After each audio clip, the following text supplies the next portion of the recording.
Demonstrasi ini memang apa namanya, tabiat manusia. Orang Islam diajar demonstrasi 5 kali sehari. Semayang berjumuah ni demonstrasi. Tiap-tiap hari 5 kali sehari, setiap-tiap kampung datang ke masjid. Dan sekali seminggu demonstrasi lebih besar lagi, mencakup 3-4 buah qaryah pergi ke masjid. Dan sekali setahun orang Islam demonstrasi seluruh dunia pergi kepada tanah suci. Ini demonstrasi. Ini hak-hak manusia. Zaman dulu, zaman Rasulullah dulu, ada demonstrasi kecil-kecilan. Tak banyak demonstrasi hak-hak luar daripada hak semayang jemaah ni. Isteri-isteri Rasulullah SAW demonstrasi sama-sama dia minta belanja lebih daripada Rasulullah. Tapi dia nasihat oleh Allah sama ada nak pilih Rasulullah ataupun nak pilih hidup senang.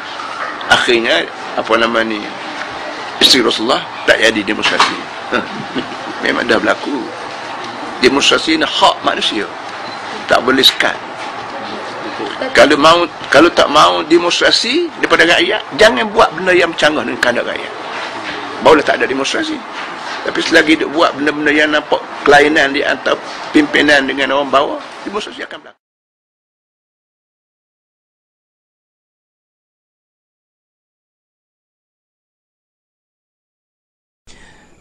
Saya dapati tulisan-tulisan yang menyokong demonstrasi, di antaranya diambil daripada fatwa Abdul Rahman Abdul Khaliq, seorang Mesir yang menghidupkan satu yayasan Ihya'ut Turas, lulusannya daripada Madinah dan pernah dihalau daripada Madinah.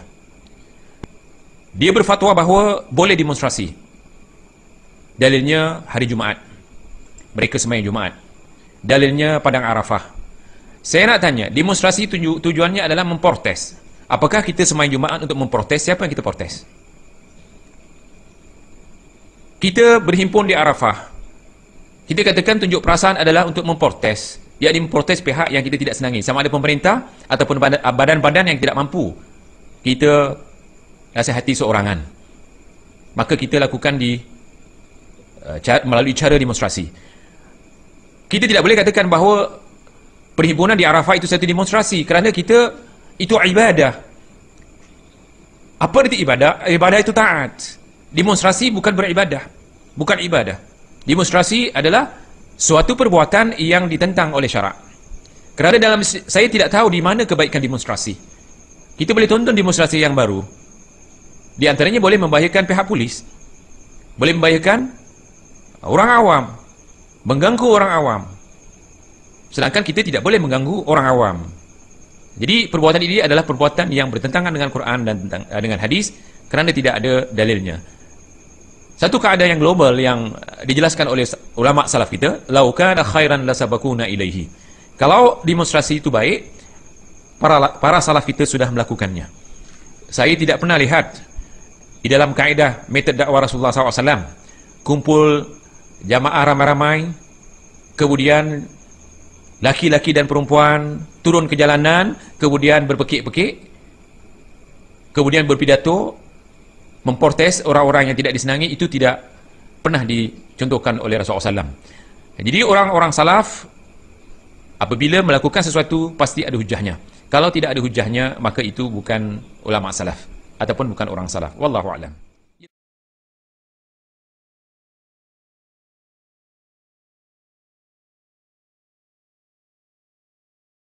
Kalau ada pun seperti parti PAS misalan, itu masih dipertikaikan oleh ulama salaf. Kalau mereka mengatakan ini parti Islam, anak katakan parti Islam boleh ke membangkang pemerintah Islam. Dan di dalam hadis Rasulullah SAW, idza buyi'a lil khalifatain faqtulu akhara minhuma. Apabila terlantik dua pemimpin, maka kena bunuh salah satunya. Kalau antum melantik pemimpin yang ada sekarang, kemudian melantik pemimpin yang lagi satu itu kena bunuh kalau ikut Islam. Kalau dia mengatakan dia parti Islam, bermakna dia tidak boleh mewujudkan satu kepimpinan yang baru. Dia mesti menjaga pimpinan yang ada. Sebab kata Rasulullah SAW, idza bu'i'a, bila terlantik khalifatain, dua khalifah, salah satu kena bunuh. Yang bunuh apa? Yang bawah. Yang bawah sekarang itu yang kedua. Yang berkuasa sekarang siapa dia? Yang ada ni UMNO.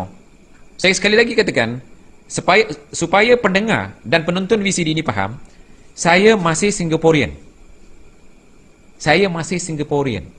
saya tak ada kepentingan apa-apa dengan UMNO. Saya tak ada kepentingan apa-apa dengan PAS. Saya tak ada kepentingan apa-apa dengan siapapun di Malaysia, tetapi saya ada kepentingan dengan masyarakat Islam, kerana innamal mu'minuna ikhwah. Orang Islam itu bersaudara. La yu'minu ahadukum hatta yuhibba li akhihi ma yuhibbu li nafsihi. Tidak beriman salah seorang kamu sehingga kamu mencintai saudara kamu dalam Islam sebagaimana kamu mencintai diri kamu sendiri. Yang ada di Malaysia, masyarakat Islam ini adalah saudara saya. Yang membezakan adalah negara. Itu masalah lain. Tapi dari segi Islam, kami bersaudara dimanapun berada. Sayangnya saya sendiri kepada saudara kami, saudara saya ni di Malaysia, ini saya jelaskan. Jangan berpecah. Memang parti politik dikatakan demokrasi, ataupun parti yang ada sekarang di Malaysia perlukan parti pembangkang. Itu syaratnya. Biarlah jadi pembangkang orang kafir, bukan orang Islam. Orang Islam tidak boleh berpecah. Boleh orang Islam berpecah? Wa'tasimu bihablillahi jami'an wa la tafarraqu. Ini ayat Quran. Kalau betul parti Islam ni pegang kepada Quran, pegang ayat ni. Wa'tasimu bihablillah, bersatulah dengan habl Allah. Habl Allah dengan Quran. Quran suruh bersatu. Hablillah adalah hadis. Hadis melarang kita menentang pemimpin. Hadis melarang kita jadi khawarij. Sebab kata Rasulullah SAW, kalau kamu jumpa khawarij, bunuh. Rasulullah melarang kita jadi khawarij, kerana kata Rasulullah, khawarij itu kilabun nar. Disuruh kita jadi orang mukmin yang taat. Taat kepada Allah, taat kepada Rasul. Yang di Rasulullah taat kepada pemimpin. Ratusan hadis. Saya menghasilkan 2 buku. Alhamdulillah. Satu, hukum mengkafirkan pemerintah Islam. Kami bawa hujah di dalamnya. Kedua, sikap ahli sunnah wal jamaah terhadap pemerintah. Ketiga, hukum demonstrasi. Dan saya juga sudah menghasilkan buku demokrasi menurut Quran dan Sunnah. Ini semua kami ketengahkan supaya dipahami oleh masyarakat yang ada di Malaysia di antaranya. Jadi tidak ada parti pembangkang di dalam Islam. Kalau nak jadi pembangkang, biarlah orang kafir. Orang Islam, biarlah bersatu.